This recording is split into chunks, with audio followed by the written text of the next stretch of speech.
নমস্কার। আজকে আলোচনা করব হাঁপানি বা শ্বাসকষ্ট নিয়ে। এই অ্যাজমা বা শ্বাসকষ্ট একটা খুব কষ্টকর ব্যাধি। এই রোগ যে কোনো বয়সে হতে পারে, ছেলে থেকে বয়স্ক যে কোনো বয়সে এই রোগ দেখা যায়।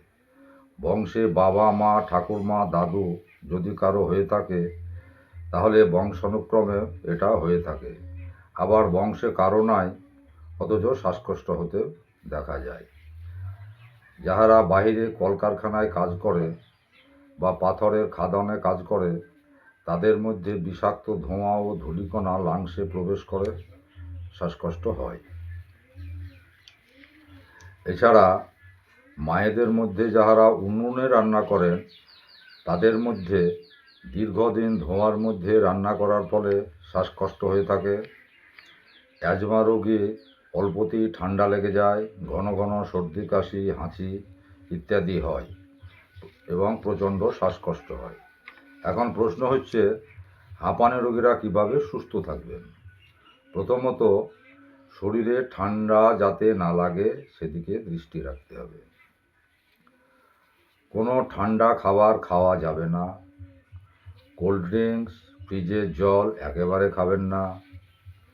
আপনি যদি বিড়ি সিগারেট খান অতি অবশ্যই ছেড়ে দেন। একেবারে বিড়ি সিগারেট বর্জন করে দেন।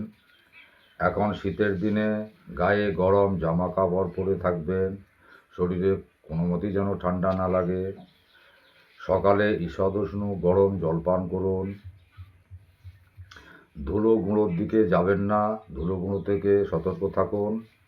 নাকে মাস্ক ব্যবহার করুন এবং শরীরে যাতে কোনোভাবে ঠান্ডা না লাগে তার দিকে তীক্ষ্ণ দৃষ্টি রাখুন। আমি দুটো এক্সারসাইজ দেখিয়ে দিচ্ছি।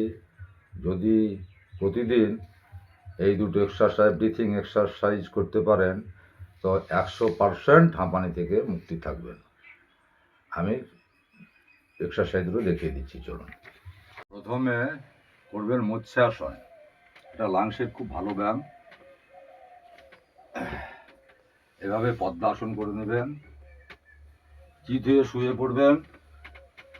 দুই পায়ের গোড়ালি দুই হাতকে ধরে কোনোই রেখে মাথাটা দিয়ে এভাবে বুককে ঠেলে উপরে তুলে দিবে যতটা পারবেন। এভাবে 30 থেকে 40 সেকেন্ড থাকার পর আস্তে আস্তে দুই পা ছেড়ে দেবেন। 30 সেকেন্ড রিল্যাক্স, আবার পুনরায় 30 সেকেন্ড দ্বিতীয়বার করবেন। এরপরে যেটা করবেন সেটা হচ্ছে সেতুবন্ধাসন। পা দুটোকে এভাবে নেবেন, হাত দুটো গোড়ালির কাছে যেন থাকে, মাথা নিচে থাকবে, এই থুতুনিটা বুকে ঠেকবে, বুককে উঁচু করে দিতে হবে। এইভাবে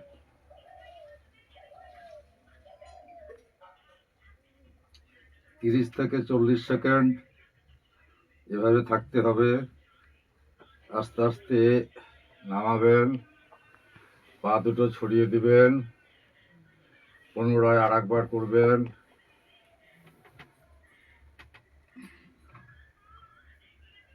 বুকে যেন থুতনিটা থাকে, মাজা যতটা হবে উপরে তুলে দিতে হবে।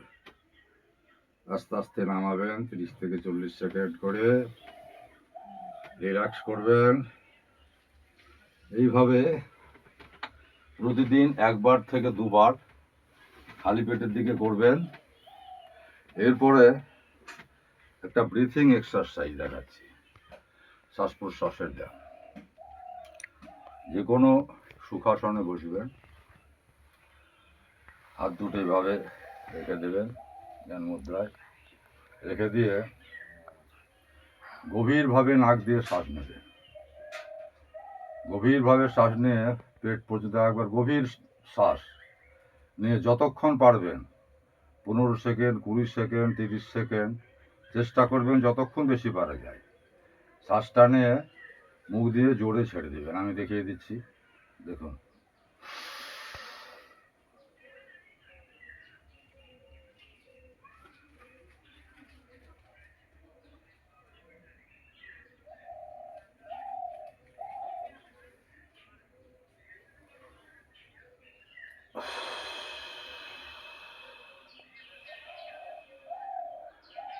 গরম ভাতে যেমন ফু দেওয়া যায়, সেভাবে এভাবে মুখ দিয়ে ছাড়বেন জোরে। আবার দেখে দিচ্ছি, 30 থেকে 40 সেকেন্ড, প্রথমে পারবেন না 20 সেকেন্ড, 10 সেকেন্ড, যার যতটুকু পারবেন ততটুকুই করবেন।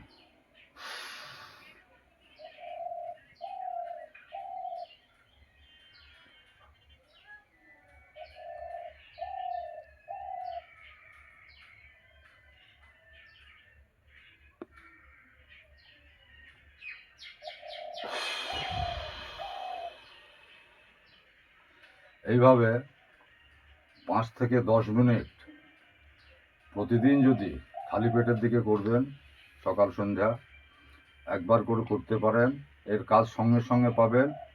সঙ্গে সঙ্গে আপনার লাংসের কার্যক্ষমতা বেড়ে যাবে। শ্বাসটা ভিতরে ধরে রাখার দরুন গোটা শরীরে অক্সিজেন পর্যায় পরিমাণে পাবে। আপনার lungs, heart, stomach, liver, kidney সমস্ত যন্ত্রপাতি প্রবল অক্সিজেন পাবে, যার ফলে সক্রিয় হবে। আজ এই পর্যন্তই, নমস্কার। যদি চ্যানেলটি ভালো লাগে তাহলে অতি অবশ্যই সাবস্ক্রাইব করুন।